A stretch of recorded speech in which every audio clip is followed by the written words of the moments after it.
السلام عليكم ورحمة الله وبركاته. وعليكم السلام ورحمة الله وبركاته. بسم الله الرحمن الرحيم. الحمد لله رب العالمين، والعاقبة للمتقين، ولا عدوان إلا على الظالمين، والصلاة والسلام على أشرف الأنبياء والمرسلين سيدنا ومولانا محمد وعلى آله وأصحابه المجاهدين الطاهرين. أما بعد. Saudara-saudara kaum muslimin rahimakumullah, setiap kita muslim di dalam kehidupan ini selalu ingin dicintai oleh Allah Subhanahu wa ta'ala, dan tidak seorang pun di antara kita yang hidup ingin dimurkai oleh Allah Subhanahu wa ta'ala. Jangankan lagi dimurkai Allah, dimarahi tetangga saja kita kadang-kadang sudah merasa tidak enak. Padahal bagaimanapun, kalau sekadar dimarahi tetangga, kita masih bisa menghindar, pergi atau pindah ke tempat lain. Tahun depan kita kembali lagi, barangkali sudah bisa berdamai. Tapi jikalau Allah yang murka kepada kita, padahal alam ini adalah miliknya belaka, rasanya kemana lagi langit tempat kita bernaung, dan kemana lagi bumi tempat kita berpijak. Setiap orang ingin dicintai Allah, tapi tidak setiap orang mau melakukan perbuatan-perbuatan yang kalau dikerjakannya Allah akan cinta kepadanya. Dan setiap orang tidak ingin dimurkai Allah, tapi orang kadang-kadang tanpa sadar melakukan perbuatan-perbuatan yang justru dimurkai oleh Allah Subhanahu wa ta'ala. Pada pertemuan kali ini ingin saya sampaikan kepada hadirin satu hadis qudsi, di mana Allah Subhanahu wa ta'ala berfirman melalui lisan Nabi besar Muhammad sallallahu alaihi wasallam, "Uhibbu salatan wa hubbi li salatin ashad." Aku cinta, kata Allah, kepada 3 macam golongan manusia, tapi aku lebih cinta lagi kepada yang 3 macam lagi. Jadi ada yang sekedar dicintai Allah, ada yang lebih lagi dicintai oleh Allah Subhanahu wa ta'ala. Siapa mereka? Mari kita ikuti satu persatu isi daripada hadis qudsi ini. Yang pertama, uhibbu ahlas sakha. Aku cinta, kata Allah, kepada orang-orang yang pemurah. Aku cinta kepada orang-orang yang ringan tangan, mempunyai kepekaan sosial yang tinggi, gemar menolong orang yang memang memerlukan pertolongan. Aku cinta kepada orang-orang yang semacam itu. Saudara-saudara kaum muslimin rahimakumullah, di zaman sekarang ini, seiring dengan makin tajamnya persaingan hidup, makin tingginya tensi ekonomi, antara tenaga kerja yang masuk pasaran dengan lapangan kerja yang tersedia jauh dari memadai, gaya hidup orang sempit, semakin individualis. Timbullah sikap hidup elu-elu, gua-gua. Kepekaan sosial mulai lentur dan luntur, tapi tidak terwujud di dalam kehidupan sehari-hari. Padahal agama mengajarkan Allah cinta kepada orang-orang yang bermurah tangan, gemar melakukan pertolongan, peka melihat penderitaan dan kesulitan orang lain. Adalah Allah melebihkan rezeki sebagian kita dari yang lain. Dimaksudkan untuk saling tolong menolong, bahu-membahu dan bantu-membantu. Sehingga dengan demikian, apa yang disabdakan Nabi dalam hadis, Ar-Ra'imuna yarhamuhumur Rahman, irhamu ahlal ardi yarhamkum man fis sama. Orang-orang yang punya sifat belas kasih akan dikasihi oleh Allah Subhanahu wa ta'ala. Sayangi yang di permukaan bumi, nanti yang di langit akan sayang kepadamu, akan turun rahmatnya kepada kita bersama. Alangkah nikmatnya kehidupan ini, jikalau yang berkuasa menyayangi yang lemah lalu melindunginya, jikalau yang alim menyayangi yang awam lalu membimbingnya, jikalau yang kaya menyayangi yang miskin lalu mengulurkan tangan memberikan bantuannya, akan terciptalah rahmah dalam kehidupan. Tapi jikalau sebaliknya, yang berkuasa malah menindas dan menekan yang lemah, yang alim malah membodoh-bodohi yang memang sudah bodoh, sementara yang kaya menyantap yang miskin, akan terjadilah bala dan bencana dalam kehidupan. Bukan lagi rahmat yang turun, melainkan azab akan menimpa kita secara keseluruhan. Begitulah terdapat tirai halus yang memisahkan kita dari konsep ajaran agama kita yang luhur. Agama mengajarkan yadul ulya khairun min yadi sufla, bahwa tangan di atas lebih baik daripada tangan yang di bawah. Orang yang memberi lebih baik daripada orang yang menerima.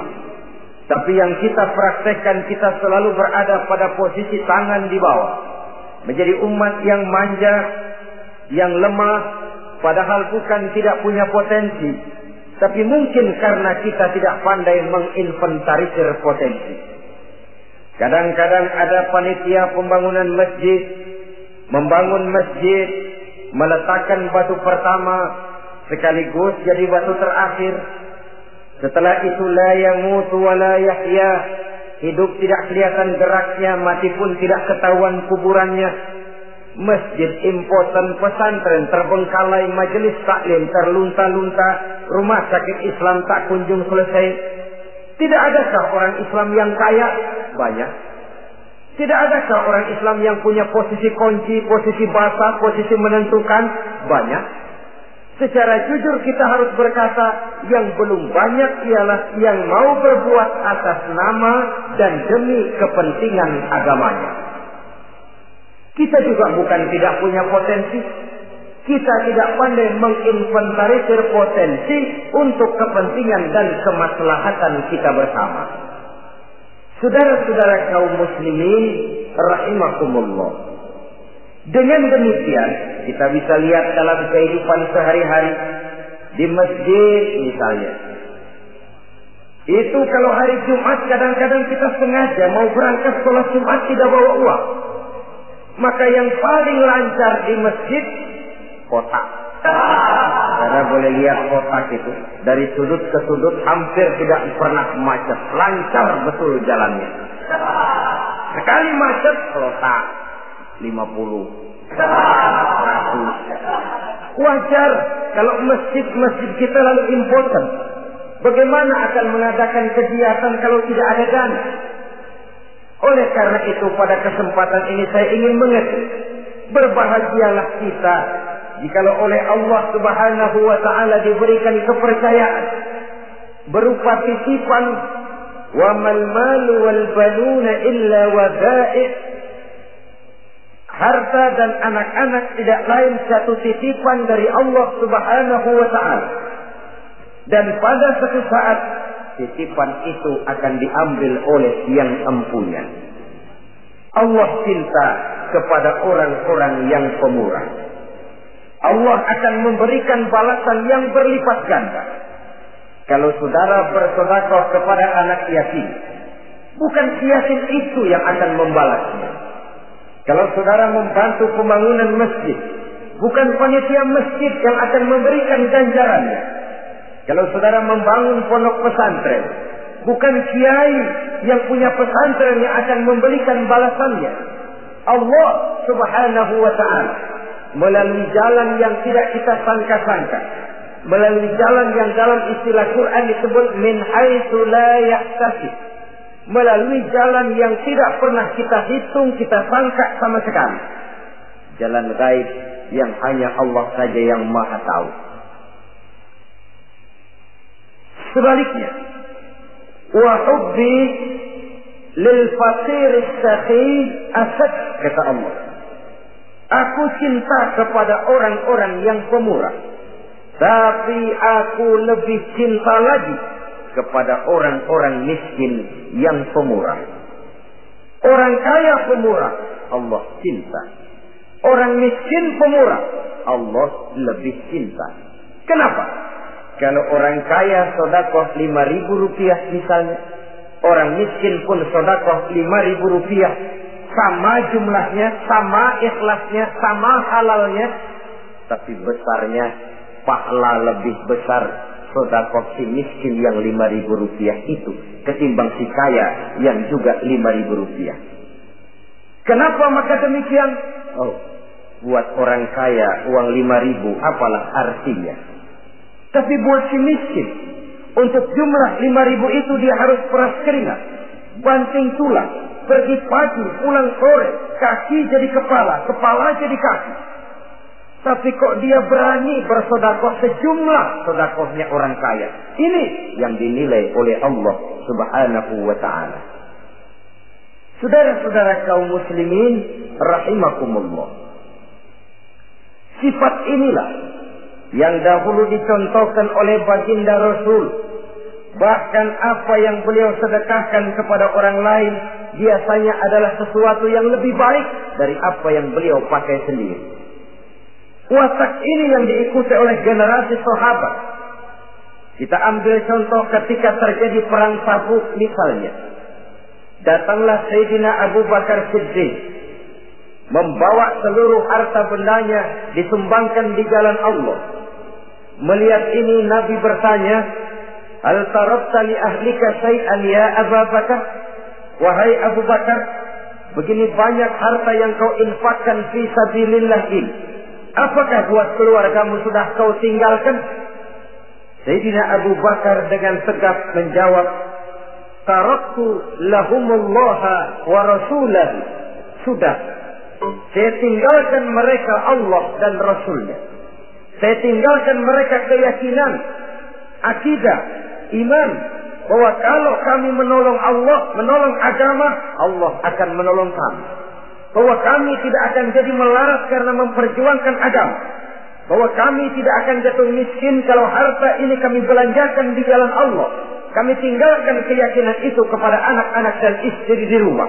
Sementara harta yang ada, seluruhnya kami bawa kemari. Keyakinan yang dimiliki oleh Sayyidina Abu Bakar Siddiq di zaman sekarang ini sudah merupakan keyakinan yang sangat langka. Kita belum yakin benar akan kebenaran janji Allah, sehingga dengan demikian timbullah keraguan-raguan. Apa iya kalau saya belanjakan uang ini di jalan Allah akan ada balasannya? Apa iya kalau uang ini saya gunakan untuk melaksanakan ibadah akan datang balasannya? Padahal dalam hadis qudsi Allah menjanjikan, ana inda dhanni abdihi. Aku ini, kata Allah, bagaimana menurut persangkaan hambaku saja kepadaku. Kalau dia sangka baik, insya Allah baik datangnya. Kalau dia sangka tidak, aku bagaimana menurut sangka hambaku kepadaku. Itulah sebabnya dalam segala hal kita harus husnuzan, berbaik sangka kepada Allah Subhanahu wa ta'ala. Saudara-saudara kaum muslimin rahimakumullah, inilah golongan pertama kekasih Allah, orang-orang yang dicintai Allah, orang-orang yang pemurah, yang sadar bahwa harta hanya sekadar titipan dari Allah Subhanahu wa ta'ala.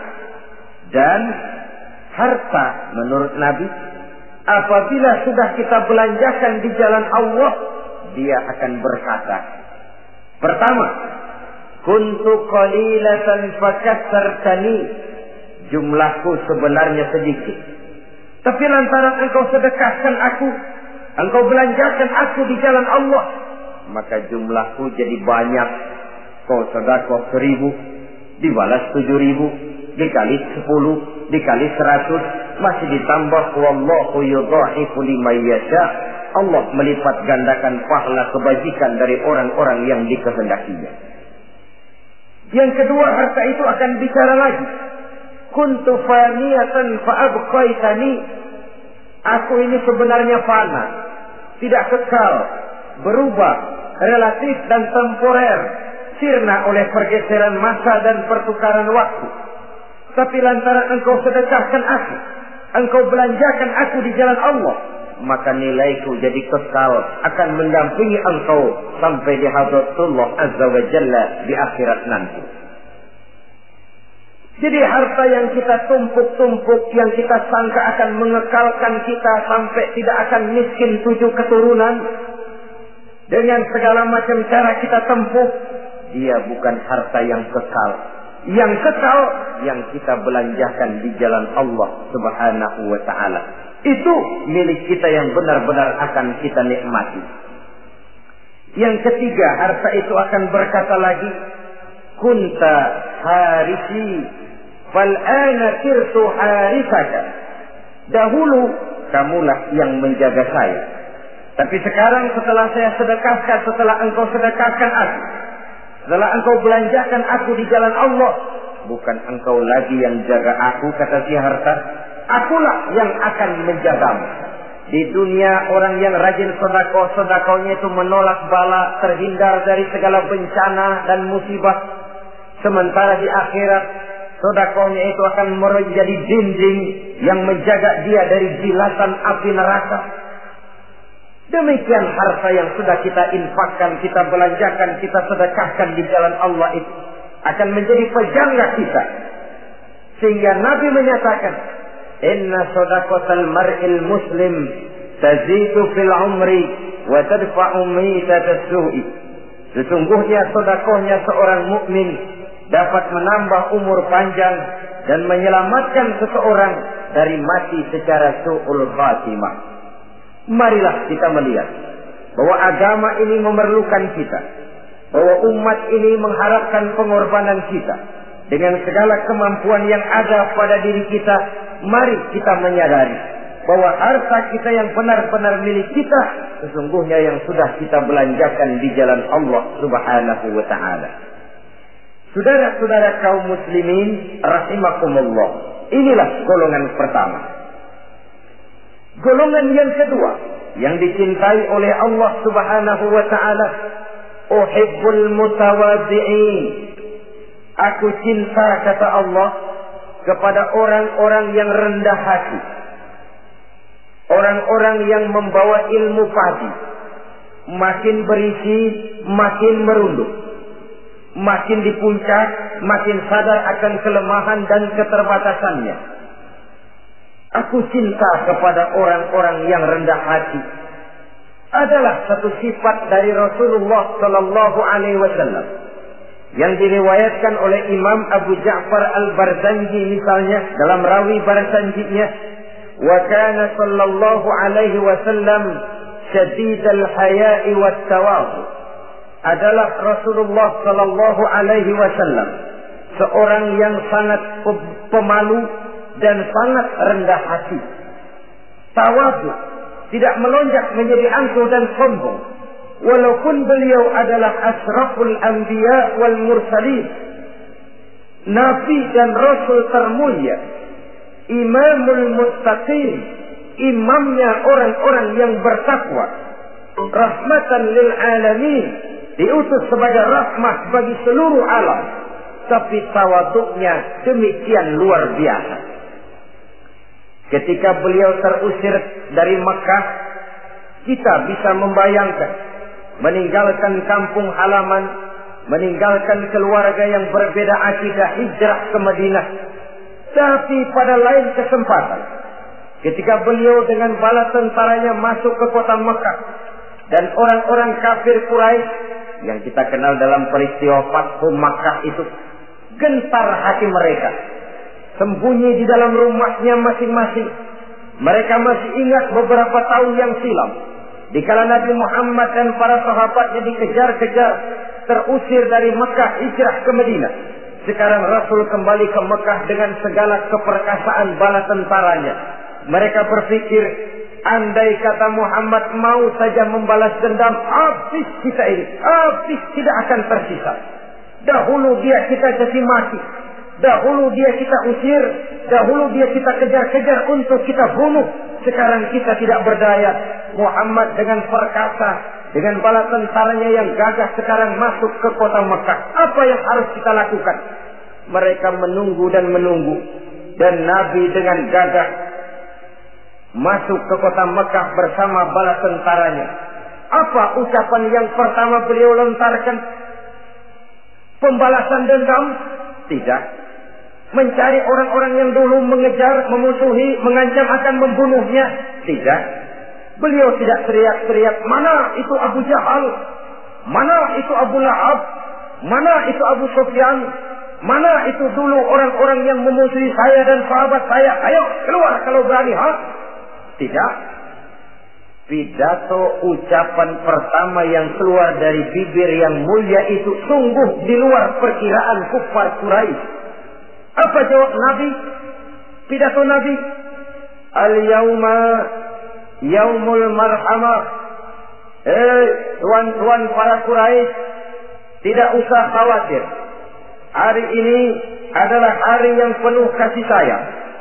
Saya masuk ke kota Makkah semata-mata untuk menunaikan ibadah. Tidak akan ada balas dendam. Tidak akan ada pertumpahan darah. Siapa yang masuk ke Masjidil Haram dia aman. Siapa yang masuk ke Masjidil Haram dia senang. Tidak akan diganggu barang sedikit pun. Bersih hatinya dari balas dendam. Tidak ada watak untuk menunjukkan kepungahan pada beliau berada di puncak kejayaan. Tidak. Ini yang disebut syadidul haya wa tawadu. Sangat rendah hati. Tidak melonjak menjadi angkuh dan sombong lantaran keberhasilan yang pernah dicapainya. Uhibbul mutawadhi'in. Aku cinta kepada orang-orang yang rendah hati. Makin berkuasa, makin rendah hati. Makin berilmu, makin rendah hati. Makin kaya, makin tawadhu. Wa hubbi lil ghaniyil mutawadhi asad.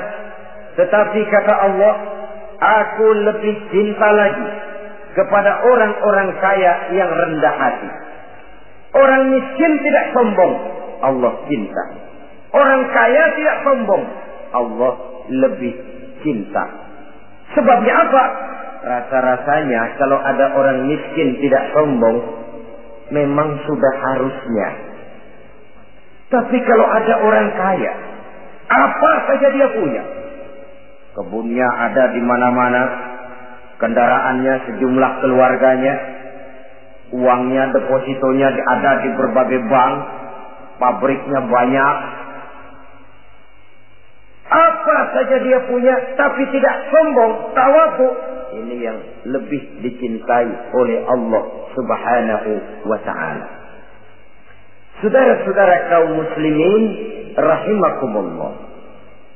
Oleh karenanya hadis qudsi ini menanamkan kesadaran kepada kita bersama bahwa yang pantas untuk sombong hakikatnya cuma Allah saja.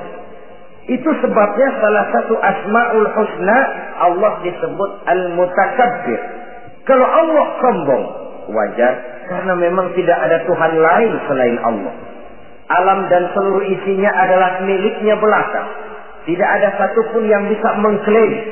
Al-mutakabbir huwallah. Yang pantas sombong hanya Allah Subhanahu wa ta'ala. Saudara-saudara kaum muslimin rahimakumullah. Yang ketiga, orang yang dicintai oleh Allah Subhanahu wa ta'ala, uhibbus taibin. Aku cinta kepada orang-orang yang bertaubat. Kepada orang-orang yang apabila berbuat kesalahan, dia segera sadar. Dijadikannya kesalahan itu sebagai satu pelajaran untuk tidak diulanginya lagi pada masa yang akan datang. Adalah lebih baik kita mulai dari kertas yang kelabu, hitam sekalipun. kalau akhirnya akan menjadi lembaran-lembaran yang putih. Ketimbang kita mulai dengan lembaran yang putih, kalau akan ditutup dengan lembaran-lembaran hitam, noda yang tidak berhapus. Allah Subhanahu wa ta'ala Maha Pengampun, Pengasih dan Penyayang. Ia akan memaafkan segala perbuatan yang bersifat salah dari hamba-hambanya, asalkan tidak diulanginya lagi. Manusialah yang sering kejam, membiarkan dirinya larut dan hanyut diseret arus dosa. Ia sadar itu satu kesalahan, tapi tidak berupaya untuk menyelamatkan dirinya sendiri. Apakah itu berupa yang namanya judi, minuman keras, menipu orang lain, durhaka kepada kedua orang tua, jahat kepada tetangga, suka memfitnah orang lain. Dibiarkan dirinya hanyut di dalam lembah dosa tanpa upaya penyelamatan sama sekali.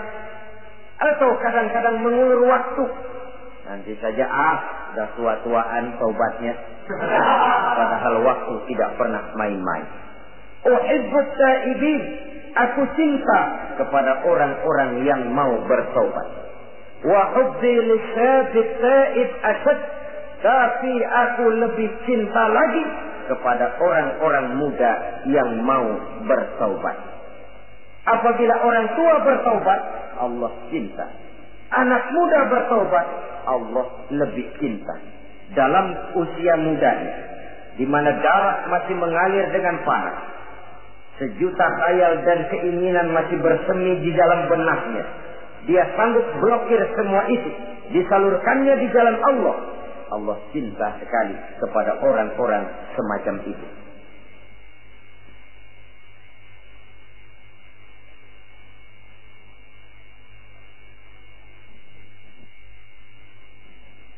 Saudara-saudara kaum muslimin rahimakumullah. Kalau tadi sudah saya jelaskan 3 golongan orang-orang yang dicintai Allah, yakni para kekasih Allah. Orang-orang yang pemurah, gemar memberikan pertolongan. Kemudian yang kedua, orang-orang yang rendah hati. Dan yang ketiga adalah orang-orang yang suka bertaubat. Maka kemudian hadis qudsi ini dilanjutkan oleh Allah Subhanahu wa ta'ala dengan menjelaskan lawanan dari 3 golongan tadi. Kalau 3 golongan tadi adalah orang-orang yang dicintai Allah, maka 3 golongan yang berikutnya adalah mereka yang dibenci, dimurkai oleh Allah Subhanahu wa ta'ala. Siapa mereka? Jumlahnya juga 3, lawanan dari yang 3 tadi pertama. Yang pertama, saudara-saudara, abghadul bukhala, aku benci, kata Allah, kepada orang-orang yang bakhil, orang yang kikir, orang yang diberikan amanah berupa harta, lalu tidak tersentuh hatinya melihat kesulitan dan penderitaan orang lain. Tetangganya meratap dan merintih kelaparan, sementara ia dengan senang berpangku tangan, padahal ada kelebihan rezekinya. Ia tahu kesulitan orang lain, tapi ia tidak berusaha mengulurkan tangan memberikan bantuan. Kenapa seseorang bisa terjebak ke dalam penyakit bakhil bin kikir alias pelit seperti ini? Oleh karena harta benda dunia itu sudah berakar kuat di hatinya. Tidak mau lepas lagi ia dari sana. Tidak mau berpisah ia dengan harta itu walau sedikit jua pun. Dan memang para ulama sufi mengajarkan, orang kaya itu ada 2. Ada orang kaya hakiki, ada orang kaya majazi. Orang kaya hakiki, orang kaya sebenarnya adalah orang yang kaya hatinya. Luas cakrawala pandangannya, terbentang nuansanya, tidak cukup melihat karunia yang diberikan Allah dalam kehidupan ini. Orang yang kaya hati, inilah orang kaya hakiki. Adapun orang kaya majazi adalah orang yang banyak hartanya tapi miskin hatinya. Hidupnya sudah melimpah tapi ia selalu merasa kurang, maka ia tidak pernah cukup. Posisinya sudah kaya tapi ia masih merasa miskin, maka ia pun selalu miskin. Imam Ghazali rahimahullah memberikan contoh yang indah. Perjalanan hidup manusia sama dengan naik kapal laut yang besar menuju pulau bernama akhirat, mencapai pantai surga bahagia. Kapal ini akan singgah di satu pulau bernama dunia. Para penumpang diperbolehkan turun, tapi sebelumnya diingatkan lebih dahulu bahwa ini cuma sekedar tempat transit. Di dunia, di pulau yang bernama dunia, para penumpang boleh mengambil apa yang memang diperlukan untuk bekal dalam perjalanan. Tapi jangan lupa bahwa kapal akan melanjutkan perjalanan menuju kepulauan akhirat yang kekal dan abadi. Maka turunlah para penumpang ke pulau yang bernama dunia ini. Macam-macam tingkah lakunya ketika mereka menjejakkan kaki ke pulau dunia. Ada yang tetap sadar kepada pesan nakoda. Dia turun ke pulau yang bernama dunia, yang hijau, ranau, indah, memikat, mempedaya, mempesona. Tapi ia tetap sadar, ini cuma tempat transit. Ini cuma tempat persinggahan sementara. Bukan ini tempat yang akan saya tuju. Kapal akan segera berangkat. Saya harus bersiap-siap. Diambilnya apa yang diperbolehkan di pulau bernama dunia sebagai bekal menuju perjalanan akhirat. Dan setelah itu dia segera kembali ke kapal untuk melanjutkan perjalanannya. Ada pula penumpang yang lalai. Ketika turun ke pulau bernama dunia ini, ia lupa kepada pesan sang nakoda. Ia terpedaya oleh hijau ranaunya kepulauan dunia. Ia terpikat oleh gemerlapnya kehidupan dunia. Sibuklah seluruh waktunya untuk mengambil segala yang ada di kepulauan dunia ini. Ia menyangka bahwa ia sudah sampai kepada tujuan yang sebenarnya. Dikala peluit kapal berbunyi, pertanda kapal akan segera berangkat, rupanya baru sadar dia bahwa ini bukan tujuan yang sebenarnya. Ia berusaha kembali ke kapal, walaupun masih bisa ikut naik kapal, tapi sayang tempatnya sudah ditempati oleh orang lain. Inilah contoh dari orang-orang yang kehidupan dunia telah melalaikan mereka daripada tujuan akhirat. Yang lebih celaka adalah nasib penumpang ketiga. Mereka yang tertinggal sama sekali di kepulauan dunia ini. Mereka lah orang-orang kafir, orang-orang munafik, orang-orang musyrik. Bagi mereka surgalah dunia ini. Bila kehidupan dunia berakhir pula lah surganya sampai di sini.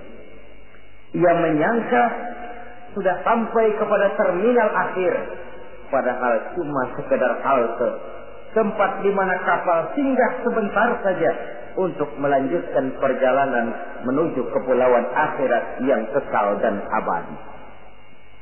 Saudara-saudara kaum muslimin rahimakumullah, orang-orang yang sadar bahwa dunia cuma sekedar satu tempat transit, maka kesadaran itu menggugah dia kepada keyakinan terhadap kalimat inna lillahi wa inna ilaihi raji'un. Segalanya datang dari Allah, segalanya akan kembali kepada Allah.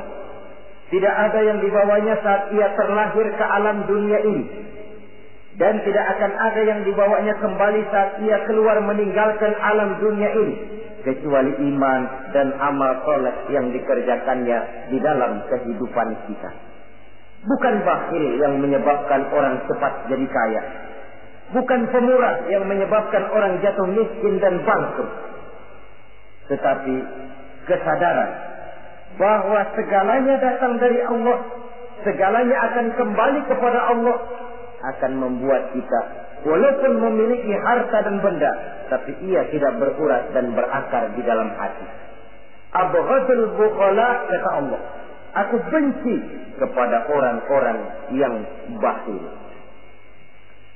Kadang-kadang jangankan untuk orang lain, untuk kepentingan agama, dirinya sendiri saja tidak bisa menikmati kekayaannya. Kaya dia sebenarnya, tapi dia tidak sadar akan kekayaannya. Lebih celaka lagi, dia tidak tahu untuk apa kekayaan itu akan dipergunakan. Lahirnya mazhab materialisme, hidup serba cukup, serba ada, seperti yang kita lihat di negara-negara yang makmur, di Eropa bagian barat misalnya.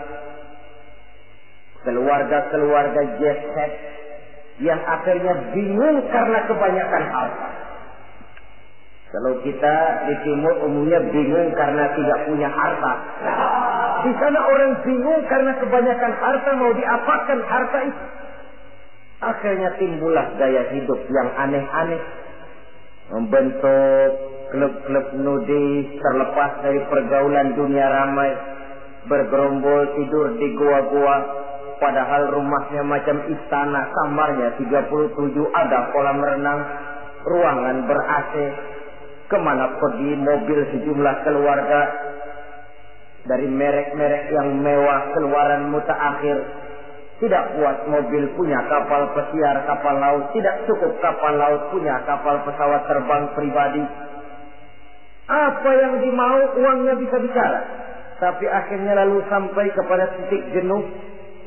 Sampai kepada yang namanya frozen emotional attitude. Dan sikap batin inilah yang pada akhirnya mendorong seseorang untuk sampai kepada tingkat yang disebut tamak, rakus, serakah. Dan mental semacam ini tidak hanya membahayakan bagi pribadi yang punya watak, tapi juga bagi lingkungan, bagi masyarakat. Bahkan dalam skop yang luas, bagi pertumbuhan suatu bangsa, bagi pertumbuhan suatu negara. Sikap-sikap tamak, rakus, serakah, mau menang sendiri, mau kuasa sendiri, mau basah sendiri, mau kaya sendiri, persetan dengan orang lain, adalah sikap-sikap yang tidak saja bertentangan dengan ajaran agama kita, tapi juga bertentangan dengan falsafat dasar kehidupan bangsa kita, yakni Pancasila.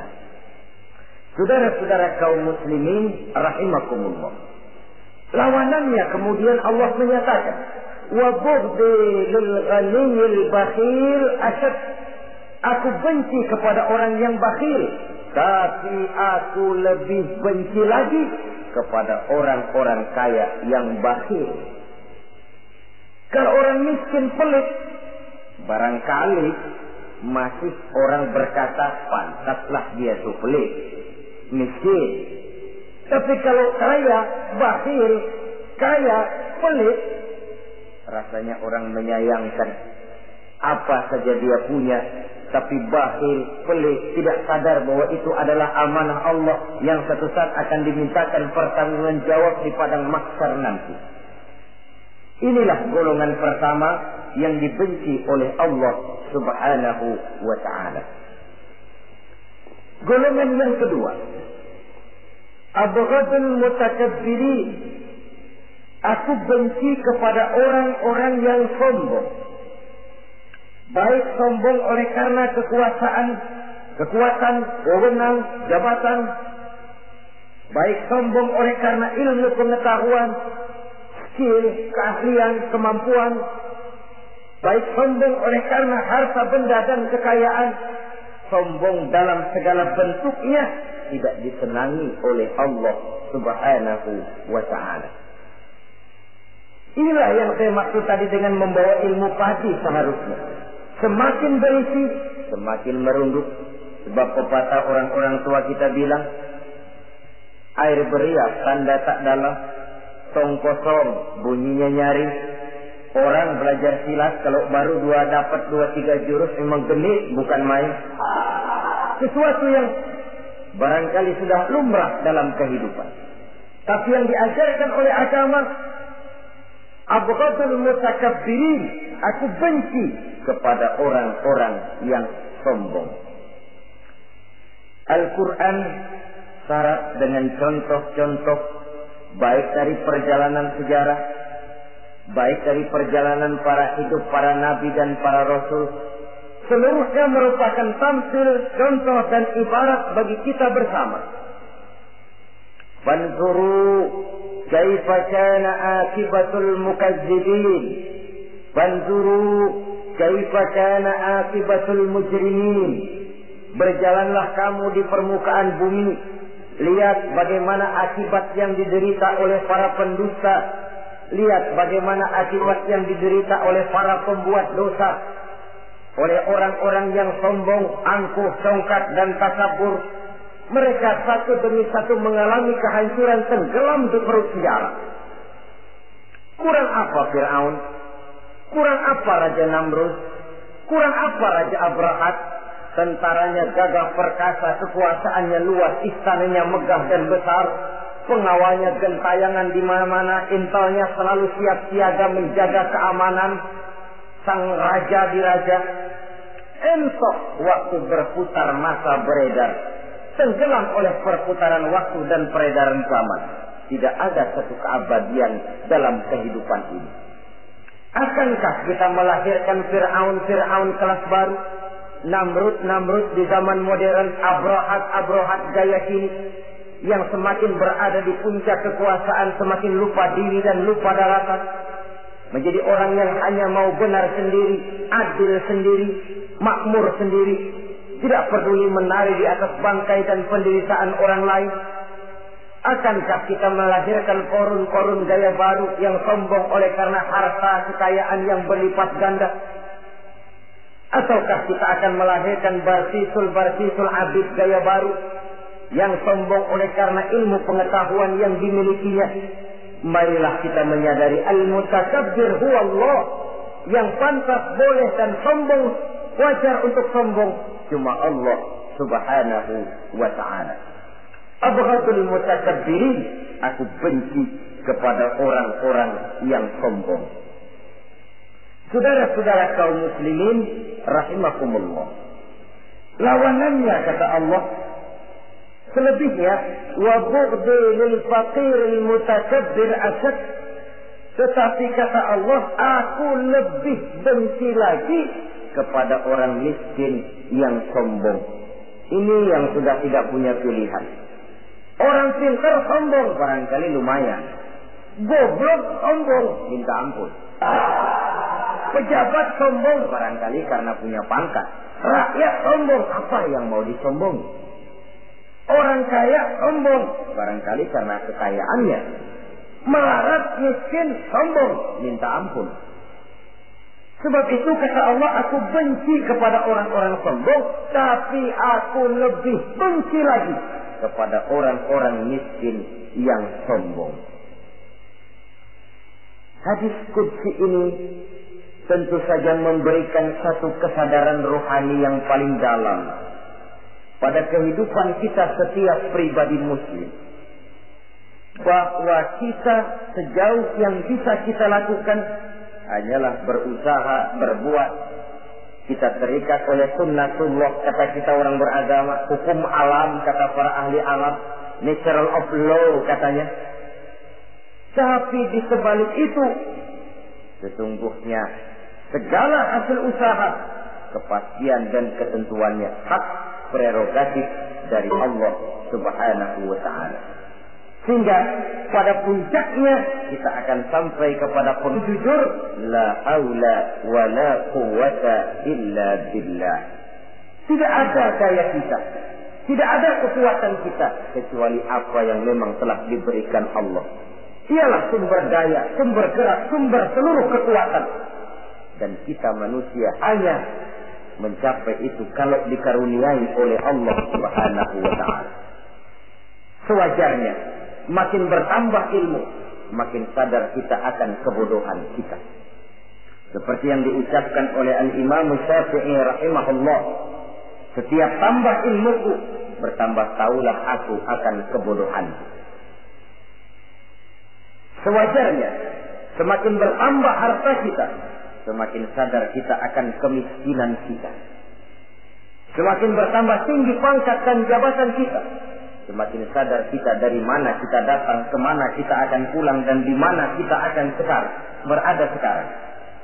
Dengan kata lain, ilmu itu, harta itu, pangkat dan kedudukan itu sesuatu yang perlu dan perlu. Tapi bukan sebagai tujuan.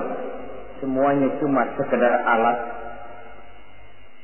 Tujuannya apa? Jangka panjang di akhirat untuk mencapai ridho Allah. Jangka pendek di dunia ini harus menjadi rahmatan lil alamin. Bagaimana ilmu itu jadi rahmah bagi lingkungan? Bagaimana kekuasaan itu jadi rahmah bagi lingkungan? Bagaimana harta itu jadi rahmah bagi lingkungan? Berfungsi sosial untuk kebersamaan di dalam kehidupan ini. Saudara-saudara kaum muslimin rahimakumullah. Inilah golongan kedua yang dimurkai oleh Allah Subhanahu wa ta'ala. Golongan yang ketiga, abghadul fasad. Aku benci, kata Allah, kepada orang-orang yang berhati keras, berhati batu, tidak mempan nasihat. Baik nasihat itu datang dari Allah, baik nasihat itu datang dari orang lain, baik nasihat itu datang dari dalam dirinya sendiri, atau bernasihat yang dipandangnya, yang dilihatnya dalam segala gerak kehidupan. Satu hari bahkan beberapa sahabat pernah menghadap Rasulullah Sallallahu Alaihi Wasallam. Ya Rasul, jikalau sekarang ini kami nyaris tidak punya problem, artinya semua problem kami tuntas, sedikit kami bingung, Tuanlah tempat kami bertanya. Kami tidak mengerti hukum, Tuan tempat kami meminta fatwa. Kami ingin mendapat petunjuk, kepada Tuan kami mengadu.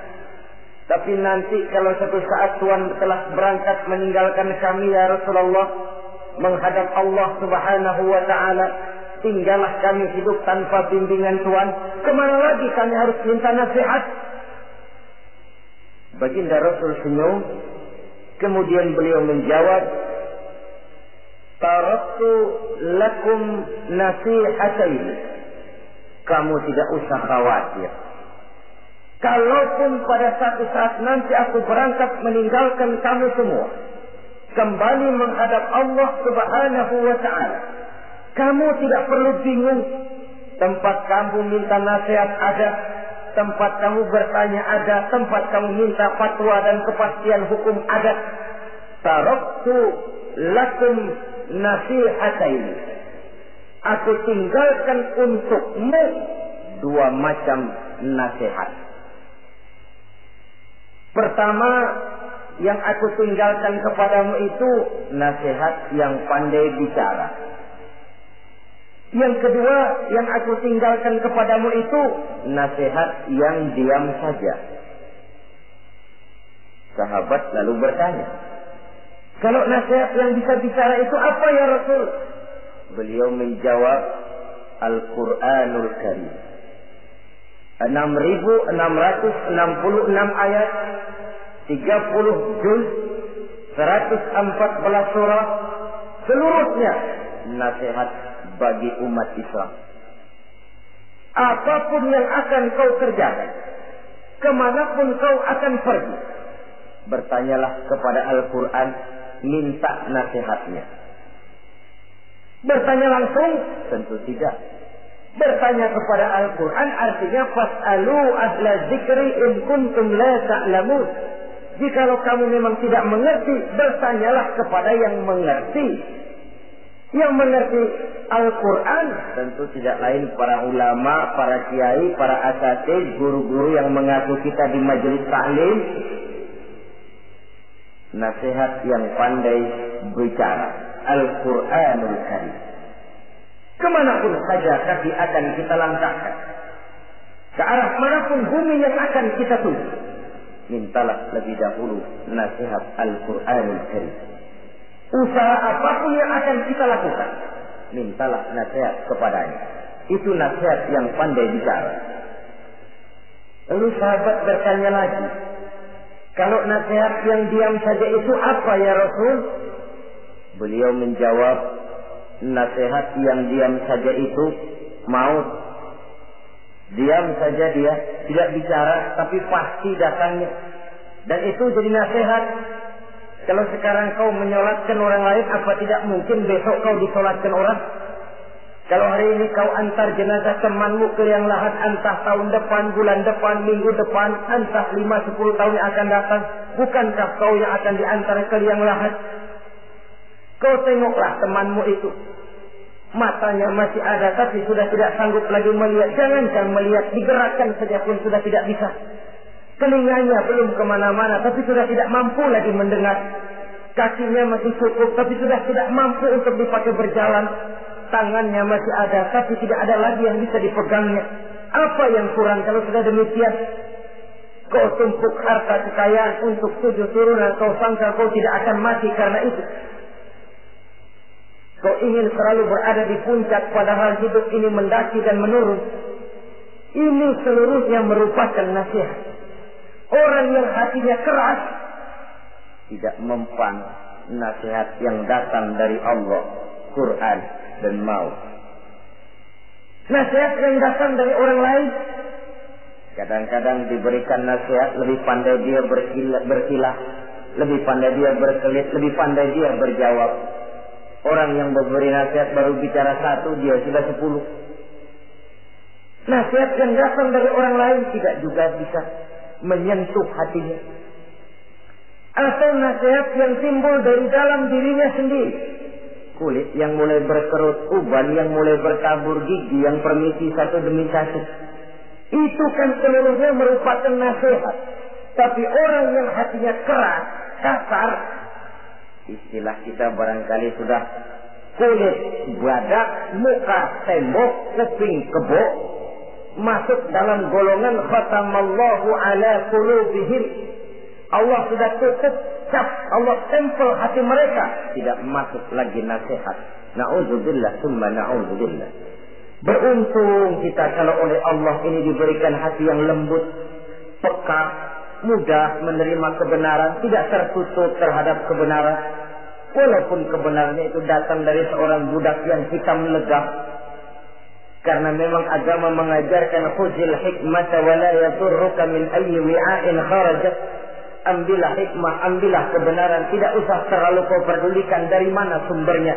Asal itu merupakan kebenaran, jadikan sebagai nasihat di dalam kehidupan. Saudara-saudara kaum muslimin rahimakumullah. Rugi dan celaka kita kalau sampai diberikan hati yang keras, kasar, masuk dalam qaswatul qalbi, hati yang kasar, keras, tidak mempan nasihat apapun. Kalau kadang-kadang masuk telinga kanan, keluar lagi telinga kiri, tidak pernah singgah di lubuk hatinya walau sebentar sekalipun. Tidak pernah transit, atau kalaupun transit seperti air di daun talas, mudah bergoyah ke kiri dan ke kanan. Allah benci kepada orang-orang yang hatinya keras. Selanjutnya, wa bughdil syekhil fasik asad. Tapi kata Allah, aku lebih benci lagi kepada orang tua yang hatinya keras.